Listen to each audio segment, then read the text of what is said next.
I'm George Klein, and this is Kirk Whalum. How you doing, Kirk? What's going on, TK? Where you been, man? It's been a couple of years since you've been down here. I know, man, I know, and I've been running around, but fortunately, just recently, I got a reason to stay here a little bit more often, so... you got a regular income, huh? Well, yeah, right, I got a regular regular job. Yeah, Yeah. my mother's celebrating, you know, she at 51, I finally got a real job.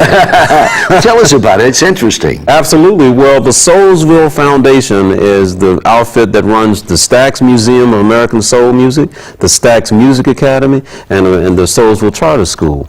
And Mark Winder and I are now at the helm of that Soulsville Foundation to hopefully make a positive impact, especially on the Stax Music Academy kids, and hopefully to bring folks to, even Memphis folks, to an awareness of the legacy of Memphis music and how I found out living in Paris how far-reaching is the impact of Memphis music. Well, it goes way out, doesn't it? It does. I wonder why it's Memphis, especially horn-type stuff and guitar-type stuff, is so big in France, for Memphis. Yeah, there's a sound, you know, there's something about Memphis music, whether it's in the horns or the vocal style or whatever, that's compelling. And I think I would say, as I look at a picture of Al Green, that it's the connection with gospel music and just Southern culture, that there's something about that gospel that put that sort of urgency in the sound. You know, it's not the same as a sort of refined Motown soul sound. It's a raw and more, you know, it grabs you and it needs your attention now, you know. So that's really what soul music is. Cool. Kirk, you've been over there at the Stax organization there for a while. Have you seen any young talent that really stands out, or is it too soon to? I haven't. Actually, I've been there only as CEO only for a couple of months now, but as artist in residence, I was there for quite a while, now for almost 3 years.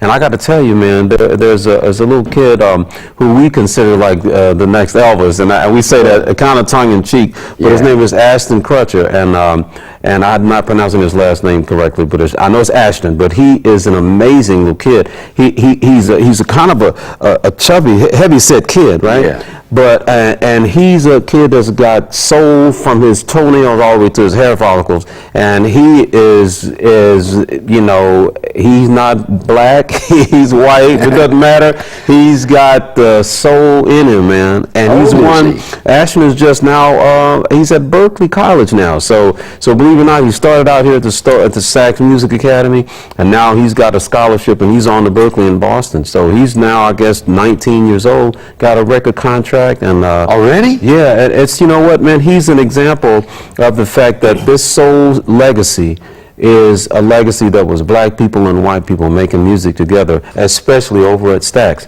where you had Booker T and MGs was a mixed band. Precisely, the very first, yeah. Right. What's his name? Ashton. Yeah, I'm going to say Crutcher. I believe that's his I want to remember that name. Yeah. Well, if he's got a record deal, we won't see him on American Idol then. No, probably not, right? Because they want your soul. So. he would scare them to death, wouldn't he? Yeah, see, now that's a good point, though, because the Stax legacy is not one of kind of, you know, what they call gymnastics, vocal gymnastics. It's one of singing from the heart and from the soul and delivering a message, you know, whether it was in the music or through the vocals, it had to be a message, something. What are you saying, as opposed to, you know, what kind of, you know, impressive notes are you singing? Right. Kirk Whalum over at the Stax conglomerate. And Kirk, I know that you got to be working on some new stuff for yourself. At one time, I think you were on Columbia and Warner Brothers, and you working on anything now? Absolutely. We just finished The Gospel According to Jazz, Chapter 3. It was last time I was here. I think I had Chapter 2. Okay. So The Gospel According to Jazz, Chapter 3. Folks can go to kirkwhalum.com, but it's a DVD and a double CD live project with George Duke, Layla Hathaway, Donnie's daughter, my brother Kevin, Doc Powell on guitar, my uncle who's 81, who started out here in Memphis and now is in the St. Louis area. So it's an exciting project. Kirk, well, I would be remiss if I didn't ask you to play me a taste. Well, you know what? I got this piece of jewelry with me. I'm humming, you know.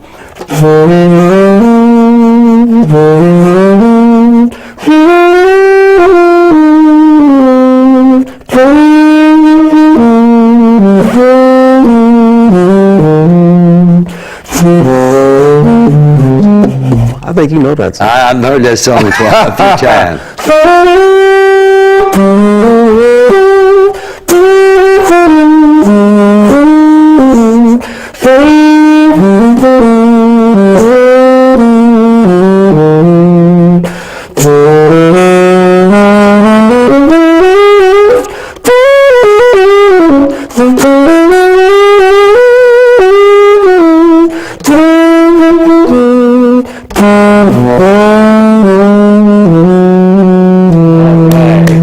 My man, Kirk Whalum. God bless you, man. I'm gonna hang with you sometime over Stacks. Come on by, man. Well, you're one of the heroes over there, so be prepared to sign some autographs. I'll be more than happy to.